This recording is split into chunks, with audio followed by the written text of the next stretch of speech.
This video is brought to you by EHOOM.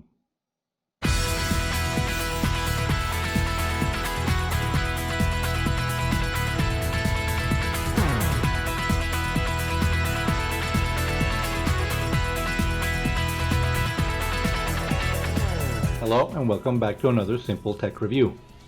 Today we'll be looking at the EHOOM A10 Dual HD Backup Dash Camera Mirror. The A10 is an all-screen IPS touch mirror that measures a full 9.88 inches. The large screen shows the live views from behind and front of your vehicle with enhanced view angles, especially from the back. Since the back view will be from the camera's rear feed, you will gain a larger field of view when compared with the vehicle's standard mirror.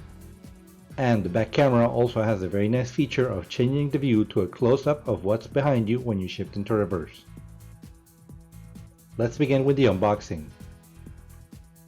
We first see the user manual, a microfiber cleaning cloth, a plastic pry tool to help with wire placement, two sets of rubber mounting bands, a piece of double-sided 3M tape and screws to mount the rear camera, a set of cable organizers with tape to route the wires, the mini USB ladder power adapter, the back camera's cable and the rear camera, and finally the A10 rear view mirror. Having a closer look, on the front of the mirror we can see the HD 9.88 IPS touchscreen with a resolution of 1600 by 400. One thing to note is that the A10 is all screen. This is really useful, especially when using the wide-angle rear view that will allow you to see a whole lot more of what's behind. If you compare the views from the regular mirror and then the camera's view, you will immediately notice that with the camera you are able to see a lot more and help cover those difficult blind spots as well. On the front, we can also see the single power button and the microphone. With the power button, you can turn off the display and use the A10 as a standard anti-glare mirror, while both cameras continue to simultaneously record the front and back of your vehicle. On the back, we can see the 1080p front camera with a lens aperture of f1.8 for clear night video. The lens can be tilted and rotated to provide you with the best view according to your vehicle. On the back, we can also see the speaker, the reset button, and ventilation grills. And on top, we can see the micro USB power port, the rear camera input, and the micro SD card slot up to 32 GB. Looking now at the rear camera, the A10's back camera also comes with a 6-layer lens and an aperture of f1.8. It will continuously record the back view at 720p and show you a 150-degree wide-angle rear view right on the mirror screen. You can also change the camera's view by simply swiping up or down on the screen until you find the perfect one for you. Another very nice feature the rear camera has is that after connecting the camera cable to the white reversing bulb, the on-screen rear view will automatically change from the wide-angle view to a more detailed close-up of what's immediately behind the vehicle when you shift into reverse.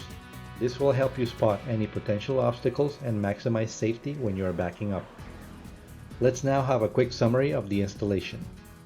You will first need to place the A10 on top of your existing mirror and secure it with the elastic mounting bands.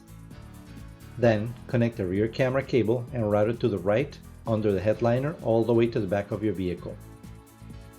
On some vehicles, you may need to find the trunk's rubber boot, open it, and pass the cable through it. Make sure you close it tightly afterwards. Find the best location for the rear camera and use the included 3M tape or screws and set it in place. I recommend placing the camera as centered as possible so that the view shown in the mirror is as accurate as possible.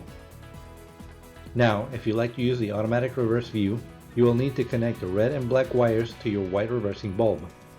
To do this, you can use some quick splice spade wire connectors for an easy and sealed connection. I will add a link in the description if you'd like to get a kit, as they can work wonders for all sorts of low voltage wire connections. Now, go back to the mirror and insert your micro SD card, connect the USB power cable, and connect the ladder power adapter so that the unit starts recording as soon as you turn the ignition on. Looking at the A10's functions and use, you can switch the mirror's view from the front or the back by swiping left or right. And while in the back view, you can change the angle displayed on screen by simply swiping up and down.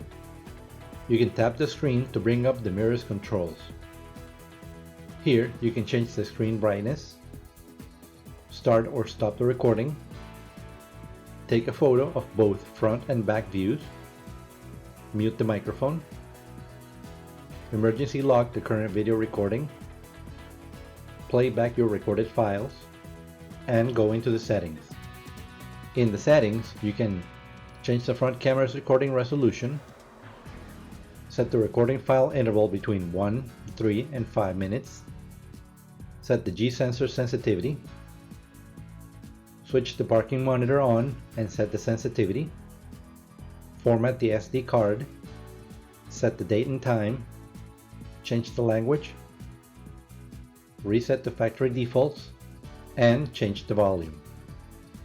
In conclusion, the EHOOM A10 is a nice all-screen dual camera mirror that will give you a much wider view from behind your vehicle compared to your stock mirror. It records a very wide full HD front video with a 6-layer lens camera. It performs well in bad weather and low light conditions, and has a dual view from the rear camera that automatically switches to a close-up when you shift into reverse to safely back up your vehicle, which would be great for large trucks or cars with low rear visibility. If you'd like to check out the EHOOM A10, don't forget to click the link provided below. Thank you very much again for watching, and if you like this video, please consider subscribing and sharing. Coming up next are the video sample clips. I'll see you on our next review.